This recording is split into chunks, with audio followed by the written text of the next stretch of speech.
Welcome to today's Healthline webinar from the American Association of Kidney Patients, titled Who is at Risk? Understanding the Connection between the APOL1 gene and kidney disease and why the APOLO study is important.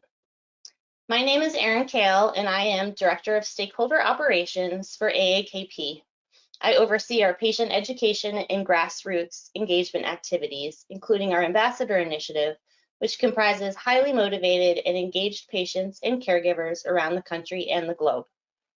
These individuals have a direct connection to kidney disease and wish to raise awareness and provide support to others navigating the challenges of this chronic disease. AAKP's Healthline webinars fall under our Center for Patient Research and Education. We believe patient and caregiver education is an integral part of treatment and protection of patient lives. We built this center with the latest polling and engagement technologies to ensure that kidney patients take a central role in informing the federal, academic, and private sector research, shaping the next generation of healthcare services, assistance programs, and innovative new treatments. At this time, I'd like to introduce AAKP's president, Richard Knight.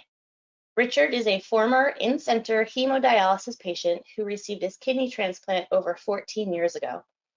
He is actively engaged with the National Institutes of Health and serves on their strategic planning committee. And he is also heavily involved in the policy and stakeholder operations of the Food and Drug Administration and the Centers for Medicare and Medicaid Services. Richard? Thank you, Erin. AAKP is honored to host this webinar today as a continuing part of our close and decades-long strategic partnership with the National Institutes of Health and the U.S. Department of Health and Human Services. At AAKP, we believe active engagement with the federal government is essential to helping all patients, especially those from communities of color. Our voice as fellow citizens and patients with unique life experiences is sought out and respected by NIH. I would like to thank the fine U.S. civil servants at NIH, including Director Francis Collins, NIDDK Director Griffin Rogers, NIDDK doctors Robert Starr and Paul Kimmel. We'd like to thank them for their vigorous and substantive efforts to include all minority communities in NIH studies. April, as many of you know, is National Organ Donor Awareness Month. And our session today highlights the need to better understand transplantation and disparities in the African American community. The APOLO study is a groundbreaking study to improve the outcomes for kidney transplant recipients and kidney donors, and AAKP has proudly supported this effort since day one. We are working aggressively on Capitol Hill to increase kidney research funds for NIH. We're also pushing to remove barriers to more living kidney donation and to end transplant disparities. This includes legislation to protect kidney donors from discriminatory insurance practices that penalize living donors, both insured and uninsured, and disrupt their life and disability insurance plans. The presentation today about the APOL1 gene and its prominence in African Americans is a great opportunity for every African American at risk of kidney disease and their families to learn to become part of the study. Folks, quite frankly, our lives are at stake. We need to look out for one another as brothers and sisters, and we need to honor the efforts of those at NIH and researchers across the nation who are trying to save our lives. We invite those of you watching today to become involved with AAKP. Patients, family members, and living donors can join for free, and Aaron will provide more information at the end of the presentation. Again, I thank you for joining us today. Thank you so much, Richard. We have a full schedule for today's webinar, so I'd like to go ahead and introduce all of today's speakers up front so we can get right into their presentations. Dr. Barry Freedman is John H. Felts III Professor and Chief, Section on Nephrology at the Wake Forest School of Medicine. Contact Principal Investigator, Wake Forest School of Medicine, APOL Scientific Data and Research Center, Coordinating Center, Chief Medical Officer, Health Systems Management Incorporated for the Wake Forest and Emory outpatient dialysis programs. Dr. Freedman was one of the highest rated speakers at AAKP's 2019 inaugural Global Summit, hosted in partnership with the George Washington University School of Medicine and Health Sciences. Dr. Marva Moxie Mims is Chief of the Division of Nephrology at Children's National Health System, Washington, D.C. She was previously at the National Institute of Diabetes and Digestive and Kidney Diseases at the National Institutes of Health in Bethesda, Maryland. There, she served as Deputy Director for Clinical Science in the Division of Kidney, Urologic, and Hematologic Diseases, overseeing a portfolio of research including trials for kidney disease, genitourinary dysfunction in adults and children, and Director of the Pediatric Nephrology Program. In addition, she managed the division's small business grants for kidney research. Two of the studies that she initiated are the ongoing Chronic Kidney Disease in Children study, the largest study of pediatric CKD ever conducted in North America, and the randomized intervention for children with vesicoureteral reflux trial, a large trial undertaken to understand the effectiveness of prophylactic antimicrobial treatment in children with vesicoureteral reflux. I'm so sorry for butchering that.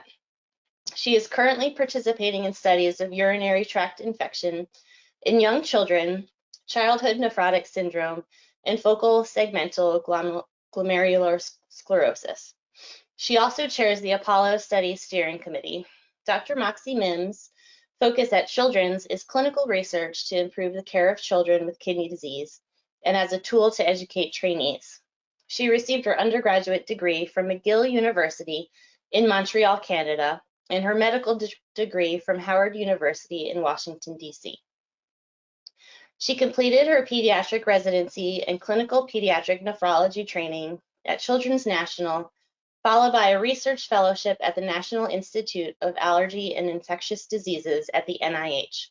She is board certified in pediatrics and pediatric nephrology and is a member of several national committees. Dr. Mariela Artigosa Goggins is an associate professor of medicine at the University of Miami Miller School of Medicine and the medical director of the Kidney Pancreas Transplant Program at the Miami Transplant Institute in Miami, Florida. She completed her medical education at Cayetano Heredia University in Lima, Peru, and her medical training at Henry Ford Hospital in Detroit, Michigan, and Georgetown University in Washington, D.C. Dr. Artigosa Goggins has been a practicing transplant nephrologist since 1993.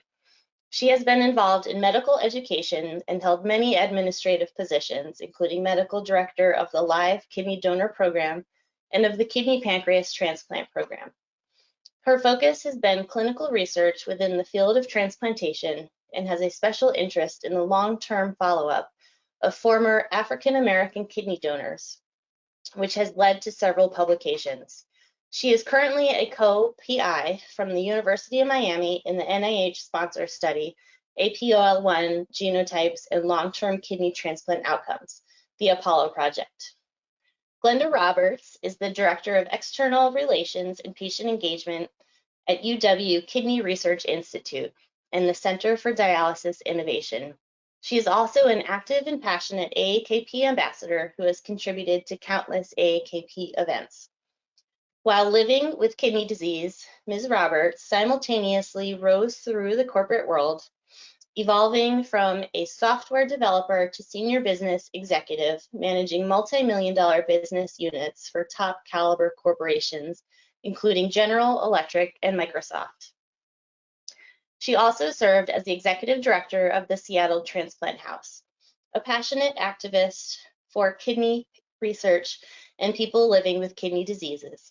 She is involved in myriad national and international transformative healthcare initiatives. Recommended by the American Association of Kidney Patients, Ms. Roberts was a recipient of the 2020 President's Volunteer Service Award. Diagnosed with kidney disease when she was just out of college, Ms. Roberts has firsthand knowledge of the challenges faced by patients and families affected by kidney disease. For 4 decades, she slowed the progression of her kidney disease through diet and exercise. Lori Cooper is a kidney donor from 2003 and a kidney recipient in 2015, as well as a patient member of AAKP. She learned of the APOLO research study through Dr. Mona Doshi and was immediately intrigued. After donating a kidney that did not perform as expected and subsequently developing kidney disease, Ms. Cooper has had endless questions and guilt about the possibilities of what went wrong.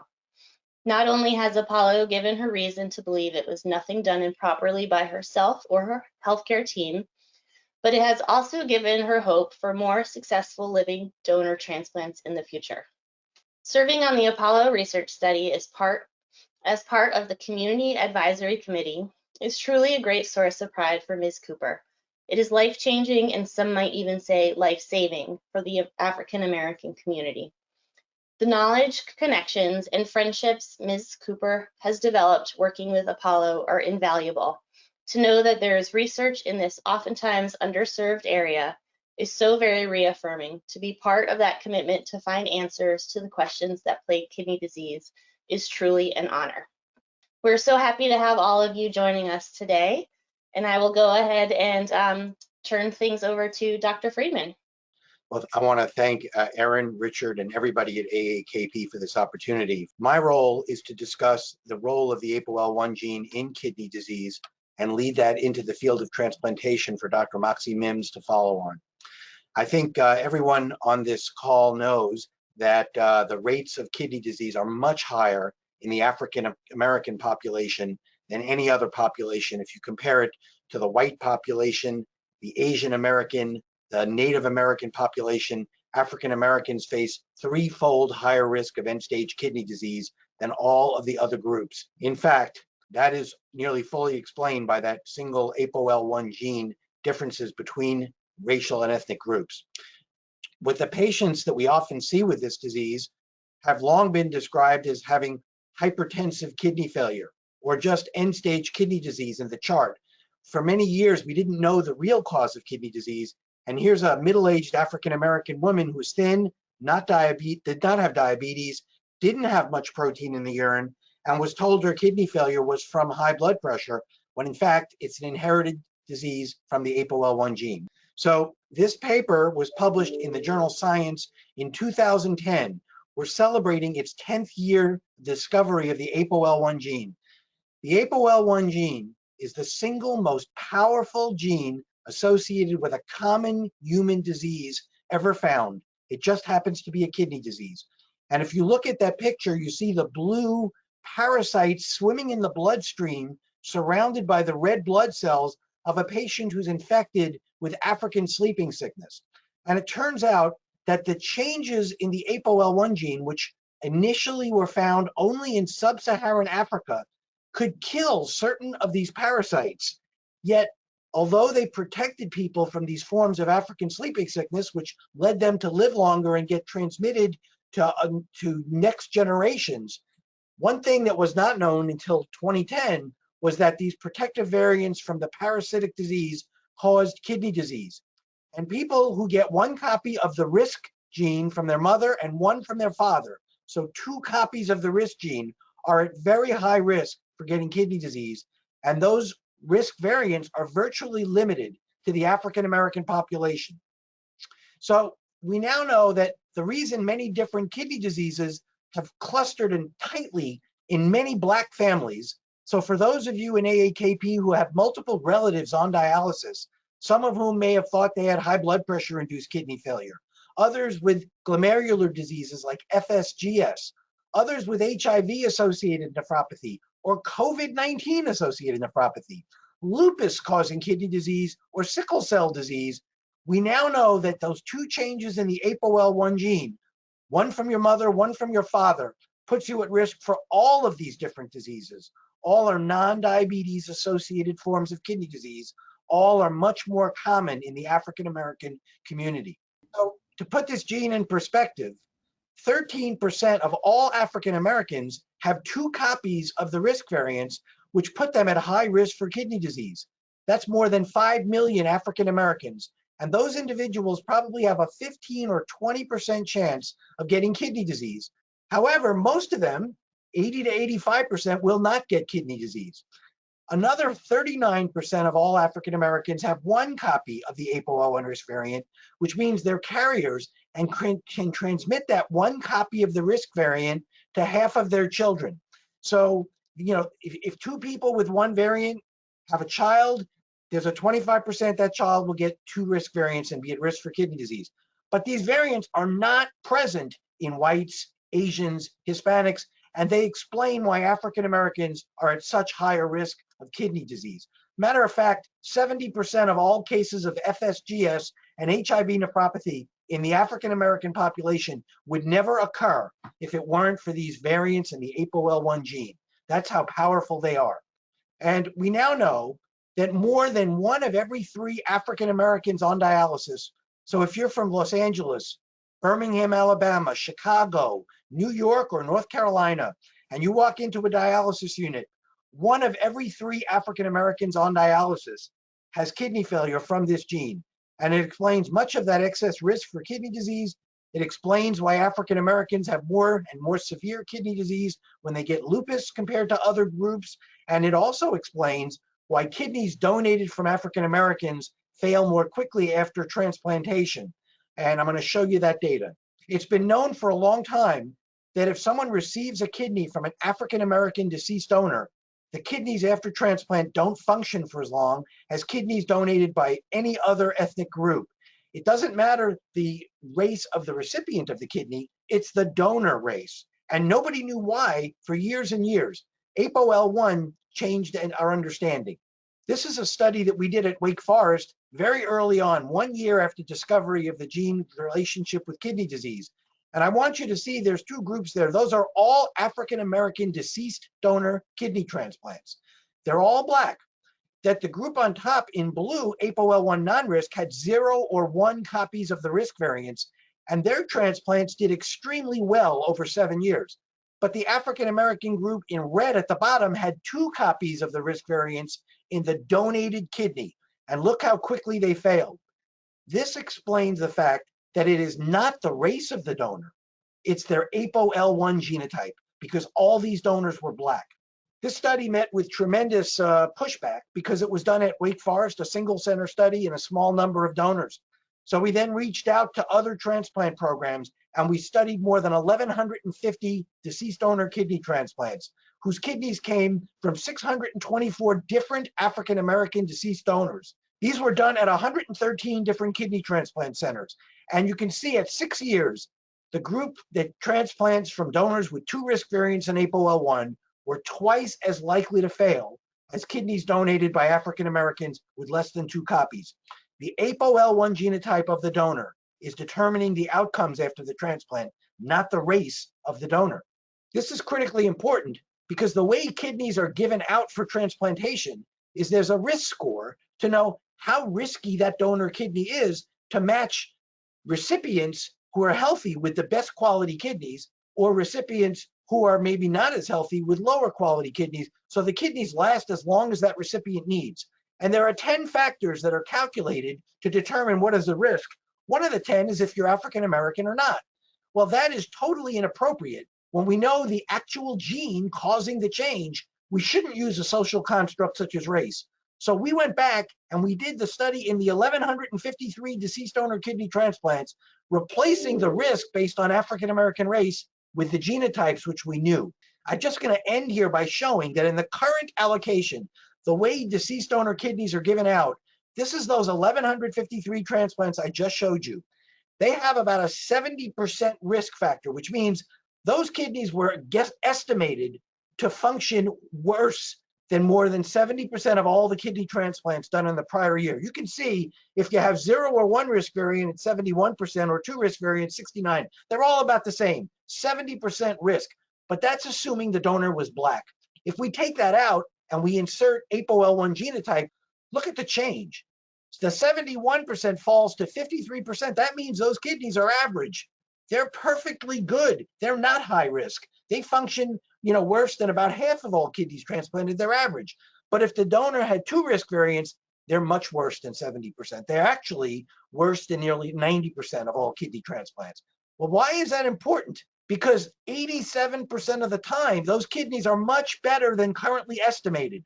It's only 13% of the time that they're high-risk kidneys that are going to fail more quickly. So we can improve the quality score in 87% of donated kidneys, and we think that'll make them less likely to get discarded. They're perfectly good for transplant, and they'll help many people. And my last slide shows, as we've talked about with Lori's story, African-American donors of kidneys are at higher risk for getting kidney disease than any other racial or ethnic group. And it was unclear why Black donors had more kidney disease after donating.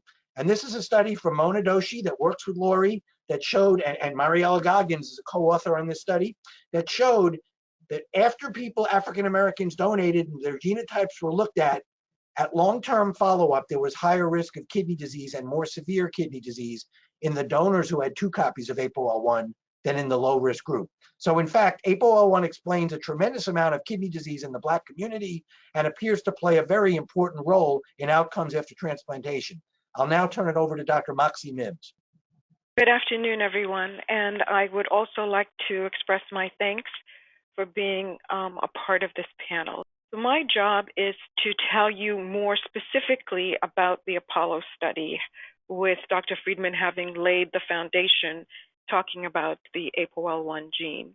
So this is a study sponsored by the National Institutes of Health to look at long-term outcomes in those APOL1 long-term transplantation outcomes.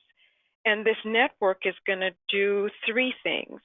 Look at the impact of the risk variants, and I'll go into those in a little bit, in the APOL1 gene on the outcomes for the kidneys that come from donors with recent African ancestry. And I define recent African ancestry at the bottom, meaning self-reported African Americans, Hispanic Blacks, Afro-Caribbeans, and Africans.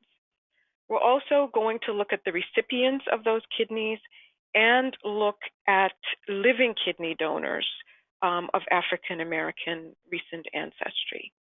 So that's what we're going to be doing. And this is a little bit more information about how we're going to be doing that.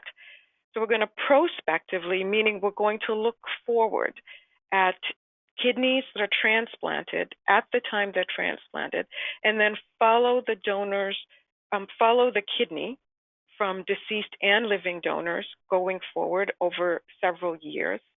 We're going to look at the transplants themselves, the donors, the recipients, and do genotyping, meaning we're going to look at which APOL1 variants the donor and the recipient carry. And in that way, we'll be able to assess what the effect of those genotypes are on the longevity of the kidneys. We're hoping, as Dr. Freedman pointed out, that the results will help some revision of that formula that he showed you, the KDRI, and replace race with genotype, which would be much more accurate and is actually biologic. We further hope that this will lessen the discard of good quality kidneys. So we're hoping this will inform policies and guidelines also for living donors, so that people will know if they're at increased risk if they donate a kidney. So this shows our organizational chart, that it's across the entire US. Our hope was to engage all of the transplant programs in the United States. We haven't fully realized that, but we have the majority of the transplant programs. This is funded by 3 of the institutes at the National Institute of Health, the National Institute of Diabetes, Digestive, and Kidney Diseases, National Institute of Minority Health and Health Disparities, and the National Institute of Allergy and Infectious Diseases. You can see we have our Community Advisory Council, which you will hear a lot more about shortly, the Executive Committee and Steering Committee. We have an external expert panel that kind of acts as our guiding light and advises the NIH on things that we should be doing. And Wake Forest, you've learned, is our scientific and data research center. This also required partnership with United Network for Organ Sharing, the Association of Organ Procurement Organizations, the American Society for Histocompatibility and Immunogenetics, and the Genotyping Labs, as well as the NIDDK repository. So what's the rationale for this study? It's going to be the first prospective assessment, meaning, like I said, looking forward. The study that Dr. Freedman described was looking back at, here are people that received a kidney, now let's go back and see what their status was. Here we're going to be following them going forward. And this will be the first large study to look at the effect of the donor and recipient. The data that we have from the retrospective study seem to indicate that it's only the donor genotype that's driving this, but we don't know with absolute certainty that that's the case, so we're going to look at both. And there's just not a lot of data out there on the safety of living donor donation in African Americans based on their APOL1 genotype. So we're looking at the time to kidney transplant failure. That's the primary outcome of this study. And it's going to be based on the number of risk variants. We're going to talk about the variants a little bit more in a second. And we're also going to look at the rate of loss. So not just does the transplant fail, how quickly does it fail? What's the rate of change in the serum creatinine concentration, a marker of kidney function, likely well known to people on this call? And the time to development of proteinuria, since protein in your urine can sometimes be the earliest sign of kidney disease.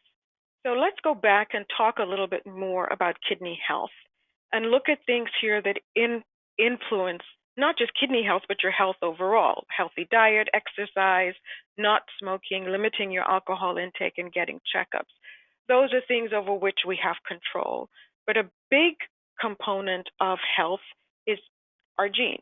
And of course, we have zero control over that. We inherit these from our parents, and the differences in some genes can put us at risk for different diseases. In the case of APOL1, it puts you at risk for kidney disease. There are 3 forms of the APOL1 gene, G0, G1, and G2. And like all genes, you inherit 2 copies. You have 1 copy that you inherit from your mother, 1 copy from your father.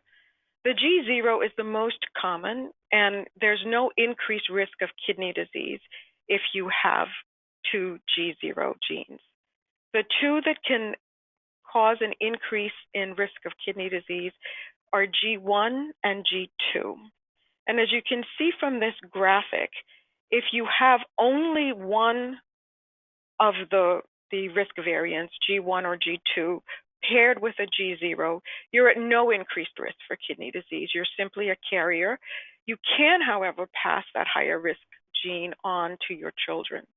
Where we see the increased risk for kidney disease is in people who have 2 copies of G1, 2 copies of G2, or 1 copy each of G1 and G2. It's important to point out, though, that 4 out of 5 people, or 80% of people, even if they have 2 copies of the higher risk forms, will not get kidney disease.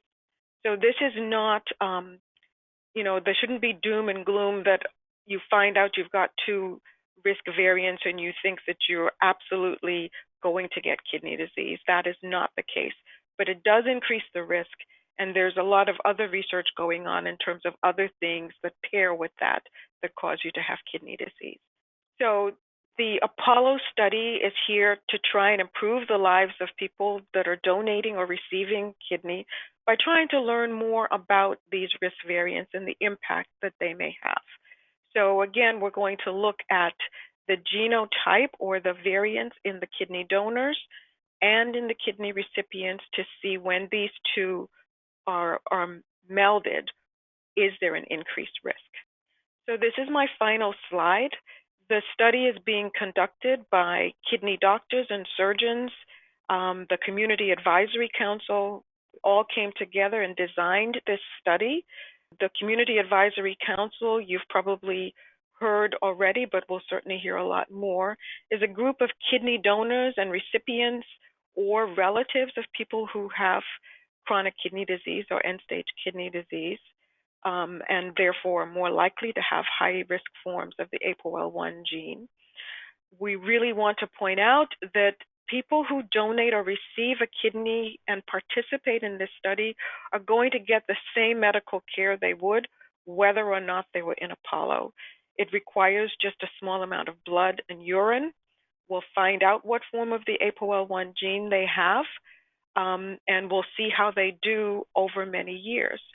So we come back to our why for this study, and that's to improve the lives of those who donate or receive a kidney. And I think that is the end for me. I will turn it over to Dr. Goggins.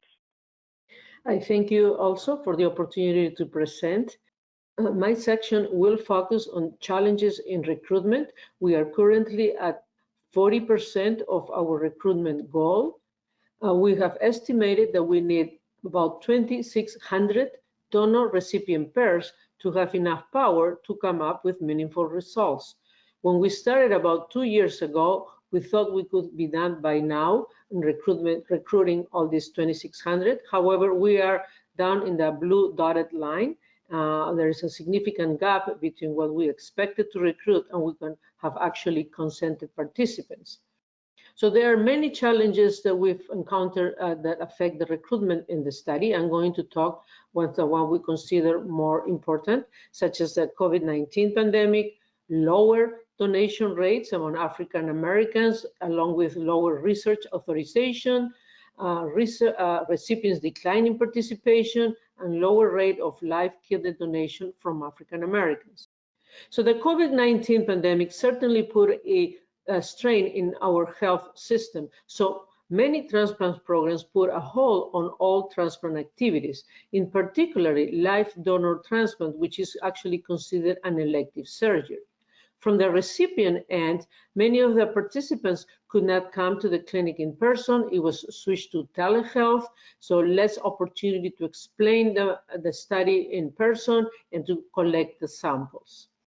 As you have heard from the Apollo, we need African American deceased and living donors. Historically, there have been lower rate of donation rates among African Americans compared to other ethnic groups. There was a study done that tried to determine the donation rates of eligible deaths. These are people that are deceased, but their organs are eligible to be donated.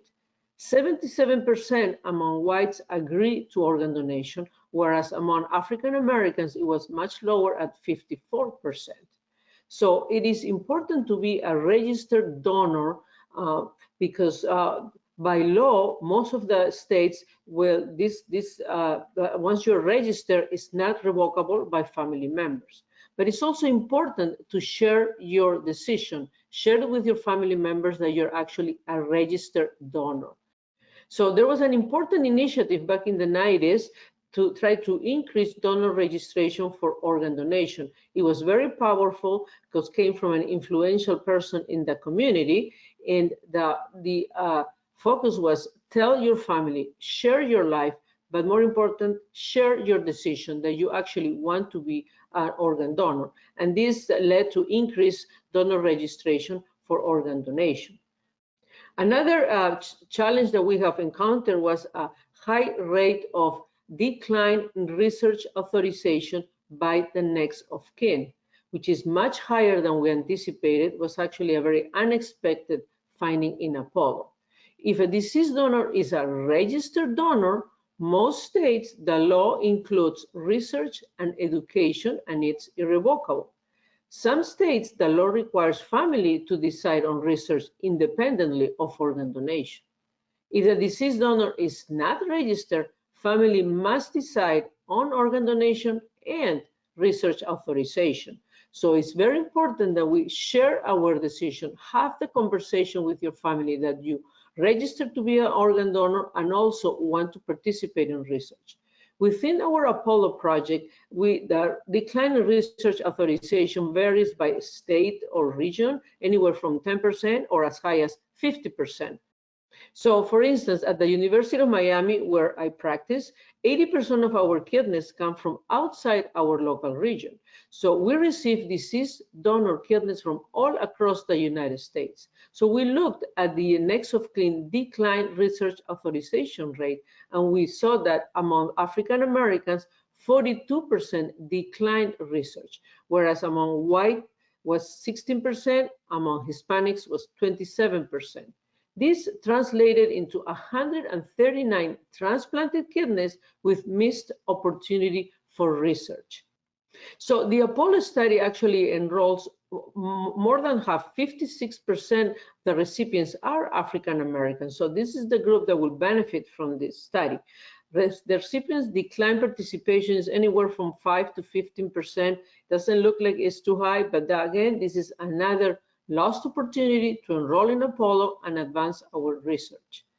So how can you help us? These are some talking points that you can, within your community. The most important is increase donor registration at your local DMV and share your decision. Have the conversation with the family that you actually register to be a donor and you are also allowing research at the time of organ donation. Now that you have heard what APOL1 genetic variance is with a link to kidney disease, spread the word, share your knowledge, and also discuss about the APOLO study. And overall, allow research at the time of organ donation, participate in research in general. And lastly, we need to increase live kidney donation among African Americans. Overall, in the United States, only 10 to 12% of all live donors come from African Americans. That is a low number. This number needs to increase to help a community that is in much need for kidney transplantation. So if you are a healthy individual, please consider becoming a live kidney donor. And I think that's it, and thank you for your attention. Pass it on to Ms. Roberts. Thank you very much, Mariela, and thank you to AAKP for giving us this opportunity to talk about APOL1. What I want to focus on today is some of the pushback that you might receive when you're talking to people in the community about participating in the APOLO study or in research in general. We know that there is historical distrust, especially in our community, as it relates to research. But it's really more than just the Tuskegee or the Henrietta Lacks study. There are lots of other considerations.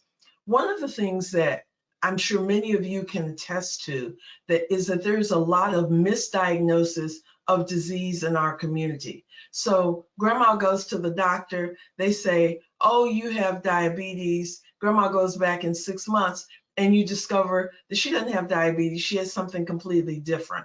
And that undermines the trust that we have in our community. And you see a similar issue developing around COVID-19. You hear a lot about hesitancy in the Black community in terms of getting the vaccine. Well, that's true. People are concerned about the efficacy, safety of the new vaccines because they have been developed with new technology that allowed them to be developed faster. But that's not exclusively in the African American community. There's hesitancy in a lot of different communities. I mean, the issue seems to be one of access as much as hesitancy. But the elephant in the room is around structural racism and the distrust that we have with research and the healthcare community for a number of different reasons. One, I'm sure a lot of you have read about the various race-based algorithms that are part of all kinds of medicine, not just kidney disease or nephrology. We know that with a lot of the physicians, there's a lot of implicit bias, racism, and that they have a lot of unfounded beliefs. There was a 2016 study that said that most residents and medical students thought that African Americans had a higher tolerance for pain and that we had thicker skin, and so we could tolerate needles better. All of that's untrue. And we know that race is a social construct, not a biological construct. And we've had a lot of people talk about the kidney donor risk index and the fact that race is used as a criteria for assessing the viability of the organs that are transplanted, when in fact, when you consider whether or not you have the APOL1 genotype is far more important than race. So people ask, why is it so important for us to participate in research and organ donation? Well, we know that African Americans are overrepresented in the community of people with kidney disease. If you have kidney disease and the high-risk genotype, you're twice as likely to have kidney failure. That means that you're likely to end up on dialysis. The interesting thing is that while the average person on dialysis passes away after about 5 years, African Americans tend to live substantially longer. And while we live longer on dialysis, our disease progresses much faster regardless of the treatment that we are receiving. So the question is it genetic? So if we develop a better understanding of the causes and the progression of kidney disease, we have the opportunity to improve outcomes. And that's why the APOLO study is so important. Now, when you look at organ donation, I can tell you from my personal experience as a kidney transplant recipient, the quality of my life is substantially better now that I have a kidney transplant and I am no longer on dialysis. In addition to having a better quality of life, it has allowed me to live longer. My transplant has survived for more than 10 years and I'm doing fine, and that's great. The problem is that every day 13 people die on the transplant waiting list because we don't have enough organs. And we've seen that African Americans survive as well as all other ethnic groups once they get a transplant. So when you look at the OPN estimated post-transplant survival calculator, it's that index that determines how likely you are to survive after you get a transplant. We see that race is not a factor and it is not an element that is included in that calculator. So that as we leave Kidney Month, and we move into Organ Donor Month in April, this is a great opportunity for you to reach out to your community and ask people to be an organ donor. And when people say, oh, I'm too old, remind them that May is Older Americans Month, and the oldest donor was 92 years old that contributed to saving somebody's life. So tell grandma she's never too old. We've had several people talk about the Community Advisory Board, and we think that the Community Advisory Council, is especially important in APOLO because our lived experiences align with the study participants' experiences. We know that in kidney research, most researchers are white, but on the CAC, most of us are Black, and we have some affiliation with kidney transplants. And we literally have a seat at the table. I love telling this story. One of the things we know is that when we come to the APOLO Steering Committee, we literally sit around the main table. There's some 60 people that you can't see off behind us, and Dr. Freedman, Dr. Moxie Mims, Dr. Kimmel make a concerted effort to make sure that the CAC members are always at the table so that our voices are heard in all aspects of the study. And I want to give you some examples of how we have been able to impact the APOLO study. Some of these are obvious, but there's one story that I love telling because it shows what influence we have. We know that when people have volunteered to be an organ donor for deceased donors, they typically volunteer to be an organ donor and to participate in research. But the CAC insisted that for deceased donors, that we get the family's approval to use those organs in the APOLO research. So it requires an additional agreement to participate in APOLO. And we thought that was important because of studies like Tuskegee, where people know that egregious things went on with our with our community members, and people had things happen to them unknowingly. We want to make sure that the community is aware of what we're doing with Apollo, but also how it benefits members of the community. And to show the strength of the CAC, there's an organization called the OSMB. They're an oversight organization for Apollo. And what they do is they look at, how the study is progressing, what some of the outcomes are, look at the burden on the patient. And so we had a return of results policy that said, if the recipients or the participants in the study or their family members want to know whether or not they have the risk genotype, we will tell them. Even though there's nothing that we can do at this point about having the genotype, we thought if they want to know, then we should tell them. So the OSMB said, well, since there's nothing that people can do about it, nobody really wants to know that. And in our official Apollo report, so we send back a report every time we have a steering committee meeting. And in our official Apollo report, the CAC said, if you doubt our ability to assess whether or not it is important for the community to have this information, we encourage you to come to the meeting and hear our patient deliberation and participation. So this is a very powerful organization within the Apollo network. These are some of the members that have attended some of the various steering committee members meetings. Here we have the complete Apollo group, and you'll see that we have different people show up at different times because we know that people living with kidney disease are faced with different challenges and we can't always be available. But you can see here, we show up when we can, and whether we're there in person or we're there at the actual meeting, we are active participants in the communication that goes on. These are members of our final in-person meeting that was in March of 2020. And this is the list of the current 2021 Apollo CAC members. If you have questions, reach out to us. Many of the people that you see listed here are active members of Apollo, and they are active members of AAKP. So ask the community to support Apollo, ask the community to participate in research, and ask the community to be organ donors. Thank you very much. Hi, I'm Lori Cooper. Thank you for this opportunity. It was 2003, and I was living my life like it was golden in every sense of the word. I had a wonderful career. I traveled often, and I had everything I really wanted. I must admit, I had considered being a kidney donor in the past, but at this stage in my life, it was the furthest thing from my mind. I was registered in my state's registry to become a donor as soon as I became of age. And then one day my mom called and she informed me she was in kidney failure. I didn't hesitate to offer to donate a kidney because I knew firsthand what a difference transplants made to the recipients. The donation will always begin with the need for a kidney and the willingness to donate.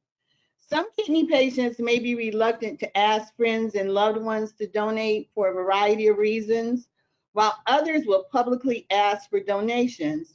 This choice is highly personal and neither is wrong or right. Unfortunately, some people will never consider transplantation due to fear of rejection or the many myths about donations and becoming a donor. Some people are not presented with the option of kidney donation, which is why it is imperative to educate the community at large about the process and the benefits and the risk of transplantation and donation. Donating a kidney is one of the most unselfish acts of love. At the pre-transplant visit, the healthcare team explains to the donor and recipient the donation process. This is an excellent time for both parties to ask any questions they may have and dispel any myths they may have heard. During the visit, the team will explain the matching process, insurance requirements, and also tell them about the support that's offered by the medical team, and they can address any other outstanding questions or issues that either party will have.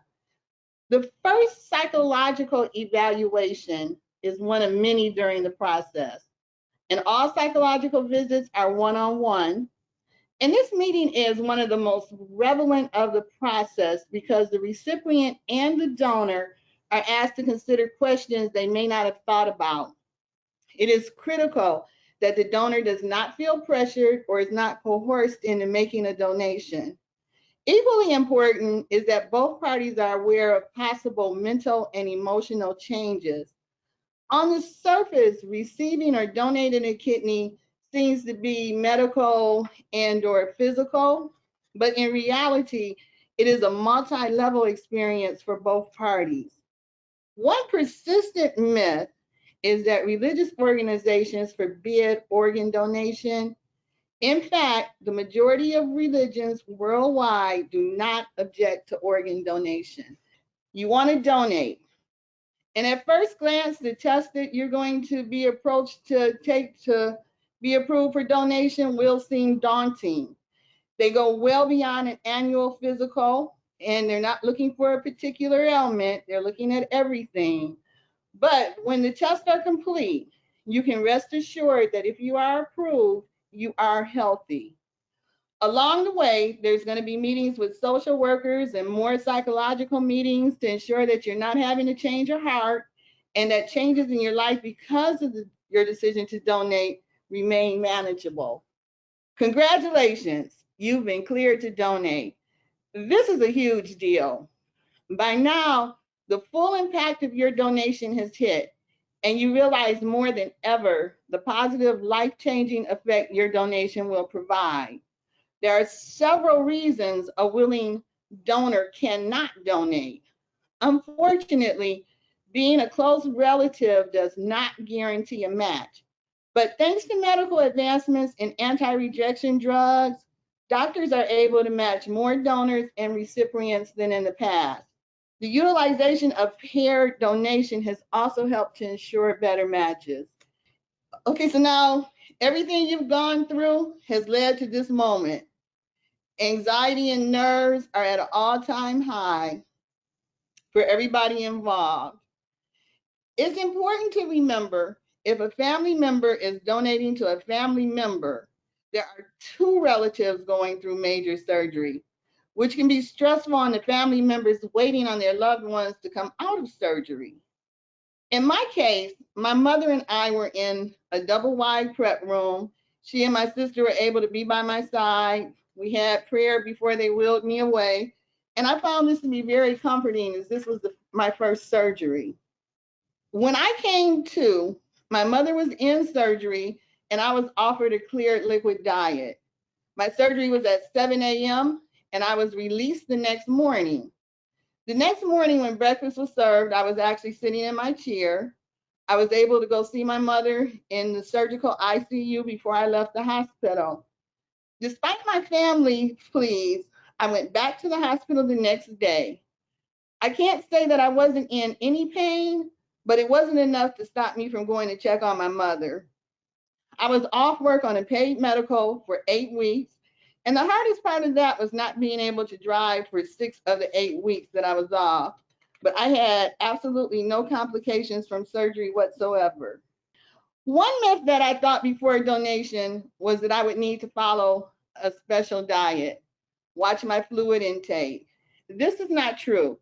Of course, you're always encouraged to follow a healthy diet. I was also afraid of weight gain and water retention after surgery. I was assured this would not be the case, but I was skeptical. I actually lost a considerable amount of weight after the surgery, which is part of the body's natural healing and adjustment to one kidney. I gained the weight back and leveled off at my pre-surgery weight. I did not gain any weight due to the surgery. As a matter of fact, I lost weight when I watched my diet and exercise, and I gained weight when my lifestyle encouraged gains. The one thing that really worried me in the beginning was, would I be able to go back to my enjoyable life? Would I be able to travel? Would my energy be depleted? Could I still enjoy the rich foods that I loved? And could I still have a good stiff drink whenever I wanted? None of those changes are mandatory, but a healthy lifestyle is always encouraged. After getting my clean bill of health, I decided I wanted to change my ways and live a healthier lifestyle. My lifestyle wasn't horrible, but I knew I could make improvements. So in the end, not only did I help my mother, but I took better control of my health. I realized health is wealth, and I'm so glad I did because I will always believe it led to a better outcome when I had a serious health issue years later. My mother's transplant was a success. I went back to living my life, doing all the things I had previously enjoyed. I was definitely more health conscious. I exercised more. I drank less pop and alcohol, added more water. But like most people, I would wane from those high set goals and come back to them. Donors are closely monitored for their medical team for 2 years. I volunteered for a research study that required close monitoring for 5 years. During that time, my kidney function was normal and I was given a clean bill of health. My kidney journey would not be complete without Apollo. Most people think, oh, I'm not diabetic, I don't have high blood pressure, nobody in my family has been affected by kidney disease. I really don't need to worry about that one. Well, Apollo seeks to understand why so many people of African descent without the precursors for kidney disease suffer the fate of kidney disease. If the researchers can get closer to knowing why some people are disproportionately affected by kidney disease, then at the very least, better treatments can be developed while a cure is being sought. After some unforeseen health issues, I was contacted by an Apollo researcher. Through Apollo, I've had the opportunity not only to learn more about kidney disease, but to educate and encourage members of my community to take kidney health seriously. The research being conducted by Apollo Research Study is groundbreaking and offers hope for countless of people at risk for kidney disease. For me, Apollo offered a beacon of hope in one of the darkest hours of my journey. I would like to send my heartfelt thanks to Apollo and everyone involved for the work that they do, and especially for including me, because it is a major part of my lifelong dream to live, laugh, love, leave a legacy. Donating a kidney is a major decision, one that will hopefully have a positive effect on you for the rest of your life. I encourage you, if the situation presents itself, to research and investigate the possibilities or sign up for your state's registry to become an organ donor. Thank you for allowing me this time to speak with you. You are appreciated. Thank you so much to all of our wonderful speakers. We do have some time for questions. I'm going to go ahead and unmute all of our presenters here and start with some of the questions that we've received. All right, question number one. Has anyone assessed how often physicians are asking Black and/or African Americans if they are interested in genetic testing? I can start on this and just tell you that there are medications directed against this gene that are being developed and tested. And we think as those studies finding a cure or a treatment for APOL1 kidney disease are increase in size and are done around the country, more testing will be ordered. The issue is many physicians don't want to order this test because there's really no specific therapy for APOL1 nephropathy that they can give today. They don't want to cause patients concern, worry if they have a high-risk genotype.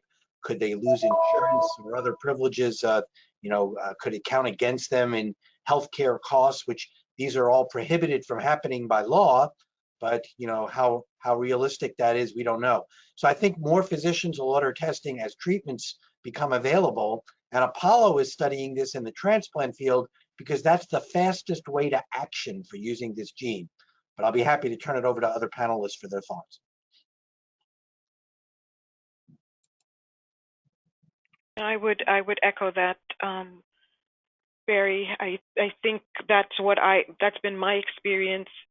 As a pediatric nephrologist, this comes up with kids as well, and there's always that question of, well, what am I going to do with that information, even when it is raised as an option? And I think more people will be willing to have the testing done when there are therapeutics available.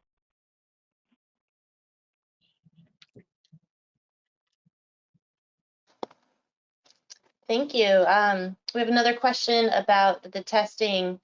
Are potential donors currently being screened for the APOL1 gene? Mariella, do you want to take that one? Sure. So at this point, the guidelines do not require that potential live donors for African American live donors must be tested. It's all individual. Every transplant program makes their own decision if to be tested or not, and how to guide or counsel the patients after they get the results back. I could tell you from my own experience, like in my transplant center, we do test everybody that comes forward that it has African ancestry, the APOL1 genetic testing, and we use that as a guideline to determine if they should be or should not be live donors. Some programs do the same. Most of the transplant programs analyze these results in the context of, for instance, the age of the donor. They probably would not take a young donor that has the APOL1 high-risk variants, but they may take an older donor that has not exhibited any problems with kidney disease, such as protein in the urine or decreased renal function and so on. So it really varies. There is no guidelines, clear set guidelines that every transplant program is following at this point. And I think the very important aspect of Apollo is we want every program to at least inform potential living donor candidates that are African ancestry about the APOL1 gene, about the fact that testing is available, so that even if the program doesn't order it, the individual can make that decision on their own about whether to speak to the doctor about ordering it. That education is critical and something Apollo and the Community Advisory Council has really pushed for. So it's already changing practice in the nation. Great. A couple of additional questions that came in. Is it possible that low living donation rates among African Americans is partially due to the knowledge that they are at higher risk for perhaps needing a kidney in the future? Just quickly say, I think it's possible that that's a contributor, as is the fact that African Americans have more kidney disease after donation than whites and others. But my feeling is, if there's a genetic test that pinpoints which African Americans are high risk, and those people are tested and maybe they don't donate, the rest of the people, 87% of the population doesn't have a high risk. I actually think this testing will increase donation. This shouldn't be different than any other gene test we have for donation. If you come from a family with polycystic kidney disease and that donor is tested and has the risk variant of the PKD1 gene, they shouldn't donate. But if you don't have that risk variant, it's okay to donate. Well, it's probably very much the same for APOL1. And 87% of the population doesn't have a risk variant. They may feel much more comfortable donating once they're tested. So I actually think testing for this gene may increase live donation. Certainly, family history of kidney disease is what holds a lot of African Americans to come forward to be donors, because they are fear of they could happen to me as well. But as Lori explained, the donation process is very thorough, and then they look at a lot of different things to make sure that the donor is absolutely healthy at the time of donation. So the family history is a factor, but it's not the only factor that could determine a person is a candidate to be a live donor or not. And I think that's a very good question, because it points out why it was so important for us to come to you and talk about the Apollo study, so that you can start to spread the word in your community about the Apollo study and what we are finding when we look at the APOL1 gene. Thank you. Lori, do you have anything to add to that question? I just want to say that the process for donation, when I was done with that, I knew I was healthy. I actually found out I was healthier than I thought I was, and I felt good going into the donations. The issues that I had nothing to do with the donation itself. Great. Another question is for African Americans whose kidneys failed as a result of, say, FSGS. Does their risk of reoccurrence or rate of failure decrease if they receive a kidney from a donor with no risk variance? I'll just say that the people who have FSGS, who get recurrent FSGS after receiving a kidney transplant, have a different type of FSGS. They have disease due to a circulating factor in the blood. If you have the APOL1 gene associated type of FSGS, that is not felt to recur after transplant. So getting a donor kidney should cure this genetic disease as long as the donated kidney doesn't have a high-risk genotype. This is a different form of FSGS than the kind people think about that comes back quickly after transplant. Right. It falls into the category like a lot that we see in children as well. If it's genetic, has a very low chance of recurring. Great, thank you. So what resources would you recommend to a transplant program that is performing the APOL1 testing and living donor evaluations? This person says that they complete the test to help discuss risks with the donor, but because there is not a clear consensus that the donor with 2 variants should or should not donate, our program has decided they probably should not donate. Should we be referring donors to genetic counseling? We are participating in an APOLO study as a non-engaged center. Marva, do you want to take that? So I would like to echo some of what Mariella stated earlier. I think it's a very personal decision.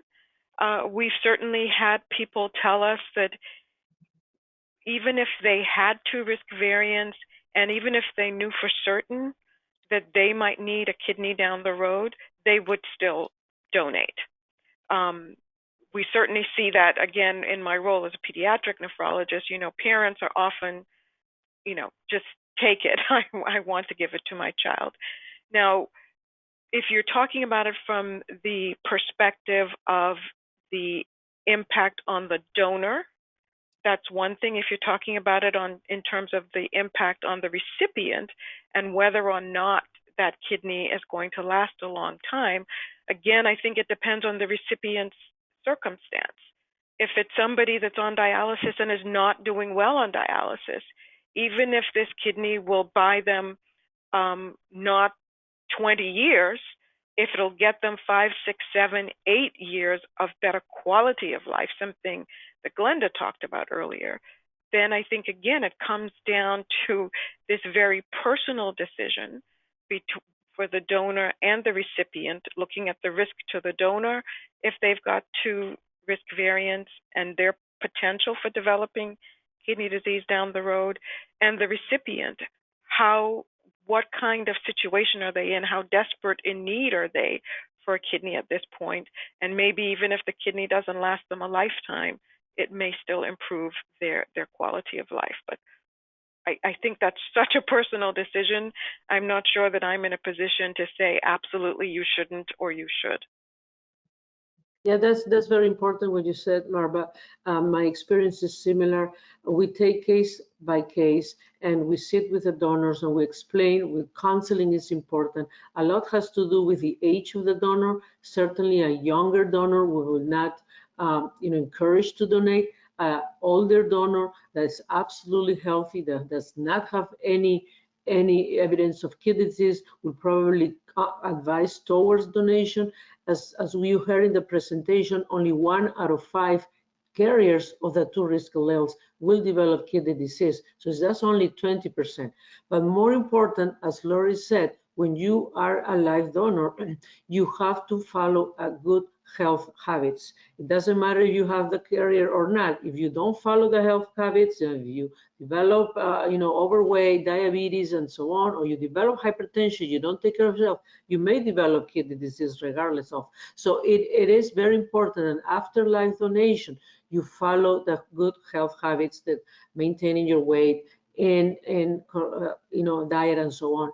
Development of hypertension we have also seen at a higher rate in African American donors, more so than Caucasian donors. So if patients develop hypertension, it's crucial that they follow with their PCPs, that they control the hypertension the best they can with medications. So health habits is an important part of the decision making. Thank you. We have a question from a kidney transplant recipient, and she runs a great support group. Her question is, how do we help the transplant centers to accept more African Americans for transplant? The requirements are so high that most do not qualify because of insurance or funds. Is that something somebody can respond to? The question is related to recipients that don't qualify for being a kidney transplant recipient or a kidney transplant donor. That will I emphasize. As a kidney transplant recipient, you know, every program has their own protocols to get patients on the list. Insurance is most of the time not an issue because ESRD, they are insured by Medicare. And the workup is pretty much similar for everybody. There may be other medical conditions that the recipients don't qualify to be kidney transplant recipients, but for the most part, they do qualify. And I have to attest that it's not a difficult process to get on the list. It's a lot to fear of coming and being worked up for to get on the list. But every program is different, but they should also inquire. Hopefully we'll see an improvement now that we have the immunosuppression bill that has been passed. It used to be that after 3 years, your medications were no longer covered by Medicare. So if you didn't have, and they're very expensive medications. So if you didn't have some kind of insurance coverage, the likelihood of your transplant surviving for the long term was lessened because people wouldn't take the amount of medication that they need. That's no longer a problem for us. And so I hope that we'll see more people get on the transplant list because now they are assured of being able to get their medications. Thank you. Another question came in asking about any data on the prevalence of the APOL1 gene among the people from the Caribbean. Yeah, well, the risk variant frequencies are less clear in the Caribbean, but they're certainly present. Anybody who came from sub-Saharan Africa, often involved in the transatlantic slave trade, so Afro-Caribbeans, African Americans, many folks in Brazil who have African ancestry, but the frequency of the high-risk genotype in South America, Brazil is lower than African Americans in the United States because there's more mixture from other populations. But no, they're certainly present in Afro-Caribbeans, and it probably is varied based on which Caribbean country we're talking about. And of course, it's very high in sub-Saharan Africa, the highest in the world. Thank you all so much for these wonderful questions. Due to time, we're going to have to wrap things up here. But if you have a question that we did not get to, please email us at info@aakp.org. We'll work to provide a response for you with help from today's wonderful presenters. I have a few closing slides to go through. If you're not already a member of AAKP, we encourage you to join us. AAKP offers free membership to patients and their family members, as well as living kidney donors. To become a free member, you can join online on our website at aakp.org/join, or you can call us by phone at 1-800-749-2257. To receive all the benefits of membership, please be sure to include your email address when signing up. As an AAKP member, you will be notified by email when opportunities arise where your opinions and experiences are needed to help inform innovation, advance care, and make a meaningful impact to improve lives. We encourage you to respond to our flash surveys and other engagement opportunities to help us elevate the patient voice and change the status quo for kidney disease care. You can also select to receive any of our 5 different electronic newsletters and subscribe to our printed magazine, AAKP Renal Life. We also invite you to follow us on our blog and social media for all the latest news and announcements. AAKP is dedicated to helping patients understand their condition and take control of their health care. We are proud to offer a variety of resources for both patients and caregivers. We also offer numerous kidney-friendly recipes with details on the nutritional content and which stage of kidney disease these recipes are good for. By visiting our website and clicking on the AAKP store button at the top of the homepage, you can find a variety of brochures and online tools that you can order or download. You can also order materials by phone. We have dedicated web pages for a number of related health conditions that impact individuals with kidney disease. And we do have a web page designated to information about the APOL1 gene. AAKP's events in 2021 will once again be held virtually with no registration fees. We invite you to join us at the 3rd Annual Global Innovation Summit with George Washington University, taking place May 13th and 14th. Our 4th Annual Policy Summit taking place June 17th, and our 46th Annual National Patient Meeting September 24th and 25th. We also encourage you to visit our YouTube channel to watch presentations from our past events. AAKP has developed a webpage with a plethora of resources on COVID-19, including information from our federal partners like CDC and NIH. We encourage you to bookmark this page for up-to-date information from credible sources. We would again like to thank today's speakers for sharing with us this important information about the APOL1 gene and how you can get involved in the APOLO study. We also want to thank our sponsor, Vertex, for allowing us to provide this educational webinar today. The recording of this webinar will be made available on our Healthline webpage in the next couple of days. Thank you again to everyone, and I invite our speakers to say any last words that they have.